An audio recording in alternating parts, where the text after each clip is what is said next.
अस्सलाम वालेकुम दोस्तों जैसा कि आपको पता है कि पाकिस्तान में सियासी दर्जा हरारत बहुत हाइट पे चला गया है।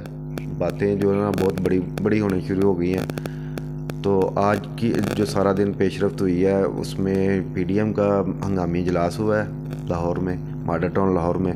उसमें जरदारी साहब ने भी वीडियो लिंक के ज़रिए शिरकत फरमाई और इसके अलावा जो पीटीआई है उसकी कोर कमेटी का भी इजलास हुआ है, उसमें भी बहुत सारी बातें हुई हैं। इसके अलावा वकला की भी हंगामी प्रेस कॉन्फ्रेंस हुई है लाहौर में, उसमें भी बड़े दावे किए गए हैं। तो ये बातें जो आज की ये सारी पेशरफ जो है ना, ये सारा दिन जो चलता रहा है उसके बारे में हम बात करने के लिए बैठे हैं। तो इसके बारे में तो ये सारा दिन जो आज जो पेशरफ्त हुई है इसके बारे में सारी गुफ्तगू के लिए हम आज बैठे हुए हैं। तो मैं अपने दोस्त बिलाल अनवर साहब से ये सारे डिस्कशन करूंगा कि ये जो पेशरफ्त हुई है इसको आप किस नज़र से देख रहे हैं। तो चलते हैं बिलाल अनवर की तरफ। अस्सलाम वालेकुम दोस्तों, आज आप सबको पता है कि आज जो अब मॉडल टाउन में आज एक इजलास हुआ है जिसमें अहम फ़ैसले किए गए हैं पीडीएम की जानब से, जिसमें उन्होंने ये फ़ैसला, अहम तरीन फ़ैसला जो सामने आया है सारी जमातों का, कि जो 3 रुकनी बेंच है इसका फ़ैसला मानने से उन्होंने बिल्कुल इनकार कर दिया है। और इसके साथ साथ जो उन्होंने ये मुतालबा भी कर दिया है कि चीफ़ जस्टिस से कि ये एक फुल कोर्ट बनाया जाए जिसका फ़ैसला पूरी कौम को मंजूर होगा। इसके साथ इमरान खान ने भी ये ऐलान कर दिया साथ ही कि ये मैं अगर 90 दिन के अंदर इलेक्शन नहीं होते तो मैं सड़कों पर निकलूँगा।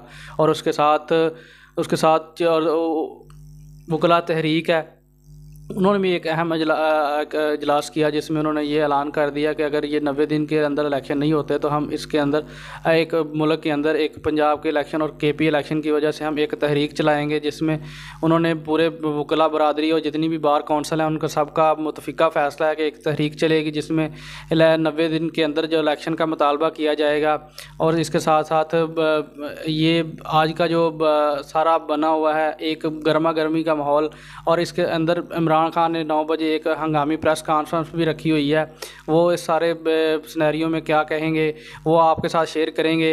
इसके साथ मेरे दोस्त है उसके पास कुछ अंदर की खबरें हैं, मियां तबस्सुम साहब आपको अंदर की खबरें बताएंगे। सवार वाले दिन जब अदालत खुलेगी तब क्या होगा और ये आपको बताएं जी। बिलाल अनवर साहब, आपने बड़े अच्छे तरीके से सारा दिन के जो सिनेरियो हुआ उसके ऊपर बात की है। तो मेरे के पास अंदर की खबरें तो बहुत ज़्यादा हैं, लेकिन मैं ये आपको पहले बताना चाह रहा हूँ कि ये जो बात चली गई है ना, ये ज़िद में बात पड़ गई है। ना तो वकला पीछे हटने वाले हैं और ना पीटीआई पीछे हटने वाली है। और पीडीएम तो आपको नज़र आ ही रहा है कि वो पीछे हट ही नहीं रही। आज तो उन्होंने खुल्लम खुल्ला बोल दिया है कि हम जो ना 3 रुकनी बेंच पे बिल्कुल उसका फ़ैसला हम नहीं मानेंगे। तो अंदर की खबर यही है कि मंडे को जब अदालत लगेगी तो अदालत लगने से पहले जो 3 रुकनी बेंच है ना वो टूट जाएगा। तो उसके बाद बेंच टूटने के बाद सुप्रीम कोर्ट के पास सेकंड ऑप्शन जो रहती है वो यही होगी कि वो फुल कोर्ट जो है ना इजलास बुलाएंगे। फुल कोर्ट इजलास में सारे जो चीफ जस्टिस साहबान हैं वो जाएंगे और उसमें यही फ़ैसला होगा। मेरी ओपिनियन है कि यही होगा।